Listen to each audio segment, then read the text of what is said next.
Welcome in everybody to another lesson. Today we are going to talk about square roots. So what is a square root? Well, you may have all seen this symbol before.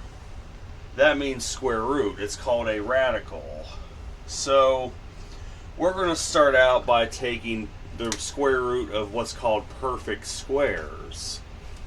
A perfect square occurs when you have any number that has basically what a perfect square is when you have any number times itself that equals that number under the radical. So the square root of 0, well, we know 0 times 0 equals 0, which is the same as 0 to the second power.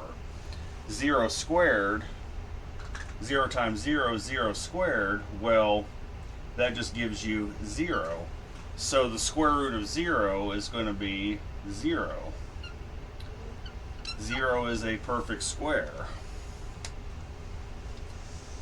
Now, alright, so that was 0. How about 1?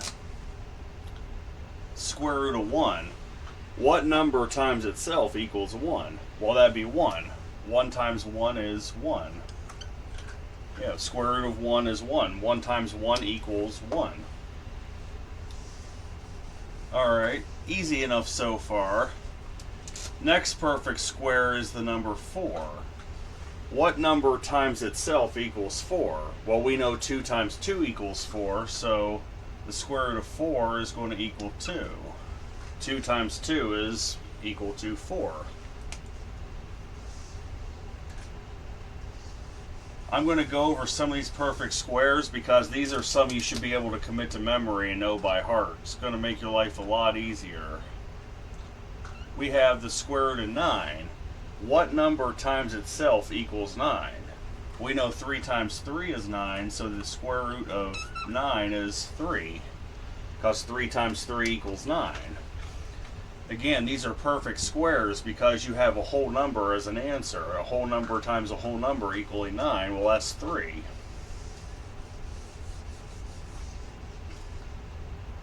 Alright, how about this one? The square root of 16. What number times itself equals 16?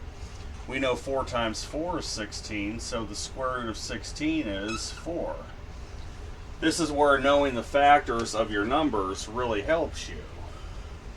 If you know your factors, you can find, hey, 4 times 4 is 16, so therefore the square root is 16.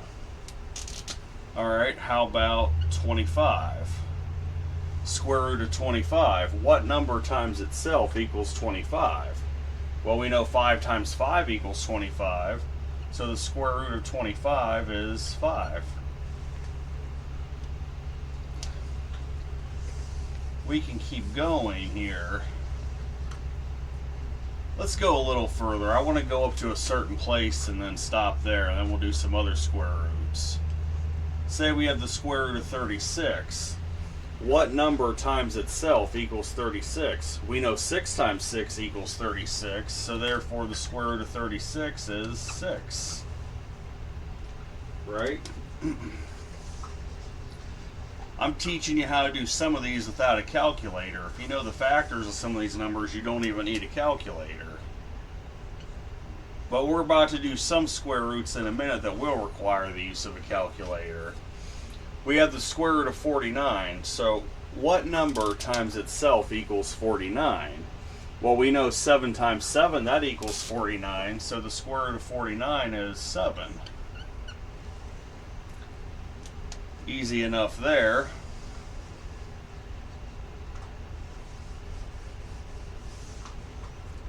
So let's see, square root of 64. What number times itself equals 64? We know 8 times 8 is 64.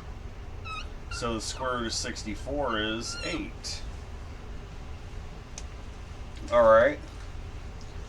So far we've been dealing with perfect squares, which when you have a whole number times itself equaling the number under the square root. Here's another example of a perfect square. We have the square root of 81. what number times itself equals 81?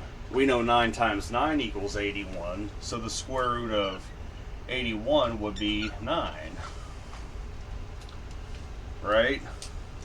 Because 9 times 9 is 81. Okay. Got a couple more perfect squares, then we'll move on to other types of square roots. Let's say we have the square root of 100. Well, what number times itself equals 100? We know 10 times 10 is 100, so the square root of 100 is 10. That would give you 10 as the answer, because 10 times 10 is 100. Alright. 2 more for perfect squares. We have 121. Alright, square root of 121.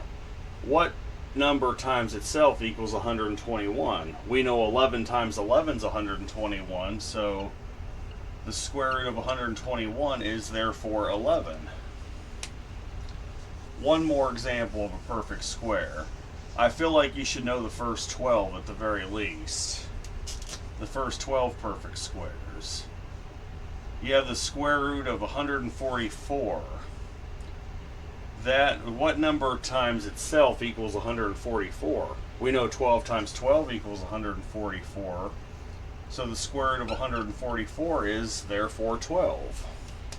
Because 12 times 12 equals 144. Okay. And by the way, square roots, for now, until we get to Algebra 2, you can only take the square root of a number greater than or equal to 0. You can never have a square root of a negative number. It just doesn't work. There is no number you could take to the second power and get a negative number. That's why it doesn't work. It wouldn't be a real number. In Algebra 2, that changes a little bit, but for now, the square root of a number has to be 0 or greater under that radical. It just doesn't work to have negative numbers. But enough of that, just know it's 0 or greater under the square root. Let's say we have the square root of 2. Well, is there any number times itself? It has to be times itself that equals 2. No, because it's not a perfect square. There is no whole number times itself that would cause it to equal 2. It wouldn't be a perfect square. So what you're going to have to do is break out your calculator. If it's like my calculator, if your calculator's like mine, you'll have to do the number first, then the square root. Actually, no. I've seen some calculators, you got to do the number first, then the square root symbol to get the square root. My calculator is you do the square root symbol first, then the number. But we can do decimal approximations. We can do a decimal approximation of this to 3 decimal places. You'll get about 1.414. So the square root of 2 is approximately equal to 1.414. However, even if you try to multiply 1.414 by itself, you won't get 2.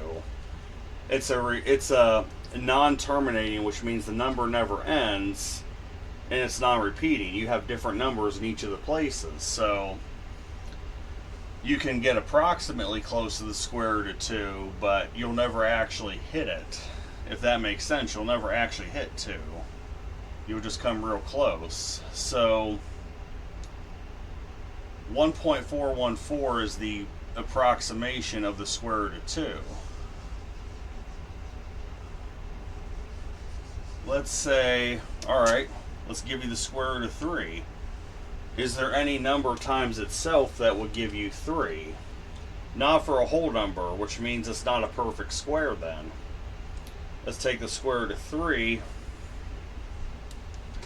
You'll get approximately, again, this is just a decimal approximation of 3 places, 1.732. So if you take 1.732 times itself, you may get close to 3. You'll never actually equal 3. Because, again, the answer, and there's a lot more numbers as you go out into the decimal places, it's non-terminating, meaning it doesn't end. and it's non-repeating. I mean, you have different numbers in every single decimal place. So we chose a 3 decimal place approximation of it. And when you have numbers that are, for an answer like this, that are non-terminating and non-repeating, that's called an irrational number. Up till now, we've been working with rational numbers, which means you can express it as a fraction.